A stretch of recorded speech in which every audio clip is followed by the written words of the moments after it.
pastor, ovelhas guardarei. Queridos amigos e irmãos, quando nós afirmamos que a comunidade é o lugar onde crescemos na fé e no amor, nós nos comprometemos a construir relações fraternas. Manter laços e relações de comunhão entre pessoas tão diferentes não é nada fácil. Mas essa diversidade não é algo ruim, pelo contrário, é dom e beleza. O Espírito é a fonte de tanta diversidade. A cada um é dada a manifestação do Espírito em vista do bem de todos. A um é dado, ao outro, tá? Justamente por ser comunhão na diversidade, é que em nossas comunidades há tensões. As tensões podem surgir das mais diversas fontes, desde as mais simples, tais como as diferenças de temperamento ou de gostos pessoais, até as mais complexas, como aquelas originadas pelas atitudes egoístas ou devido a problemáticas pessoais. Há mil razões para explicar o surgimento dessas tensões, que, sem dúvida, são acontecimentos impactantes no seio de uma comunidade. Por outro lado, e justamente por esse motivo, é preciso compreender que nem sempre elas guardam um sentido apenas negativo. Ao contrário, quando vividas e tratadas num contexto pautado pelo amor, são precisamente elas que nos obrigam a voltar os olhos para a realidade da nossa própria pobreza interior e a tomar as medidas adequadas de oração e de diálogo, de paciência, de esforço para superar a crise e reencontrar a unidade perdida. As tensões fazem compreender que a comunidade é bem mais do que uma realidade humana e que precisa do Espírito de Deus para viver, para se alimentar, para crescer e para se aprofundar. Mas como concretamente podemos trabalhar as tensões sem o risco de romper os laços de fraternidade? Jesus nos deixou uma bela receita no Sermão da Comunidade, o capítulo 18 de Mateus, a correção fraterna. Embora não seja muito vivenciada em nossas comunidades, a correção fraterna é uma das expressões mais elevadas do amor e também uma das mais exigentes, porque não é fácil corrigir os outros. Logo somos tentados a julgar e acusar. Nasce a fofoca, situação em que todos tomam conhecimento da ocorrência de um fato, em geral de forma distorcida, e quase sempre denigrindo a imagem de algum dos envolvidos. Isso não é correto, isso ofende a Deus. Ao contrário disso, Jesus fala dos 3 passos da correção fraterna.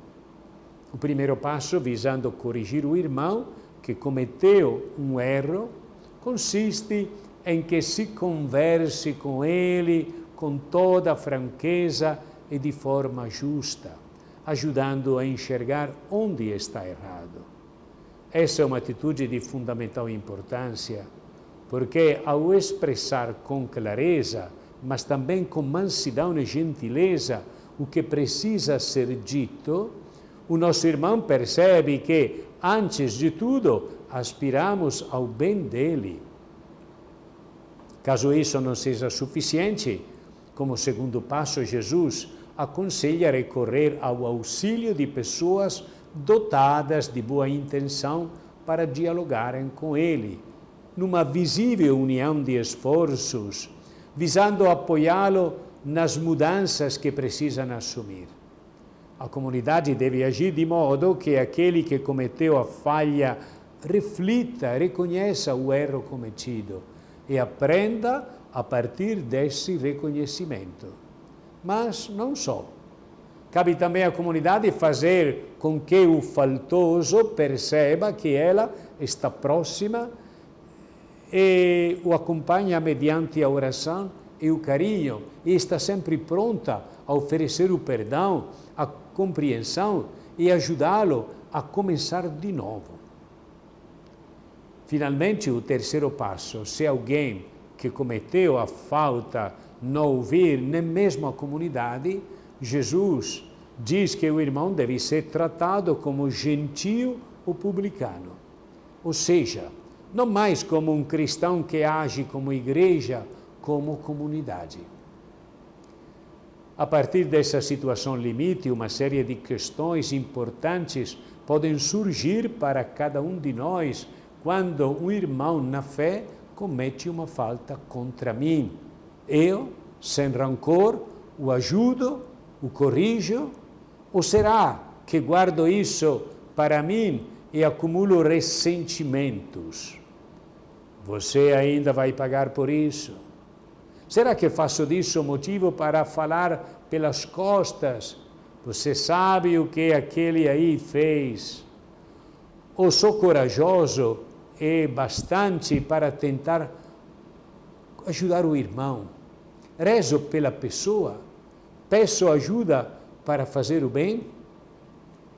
E as nossas comunidades, elas costumam cuidar daqueles que caem para que possam se levantar e começar uma nova vida? Elas apontam o dedo ou abrem os braços? E eu mesmo, como geralmente me comporto? Aponto o dedo ou abro os braços?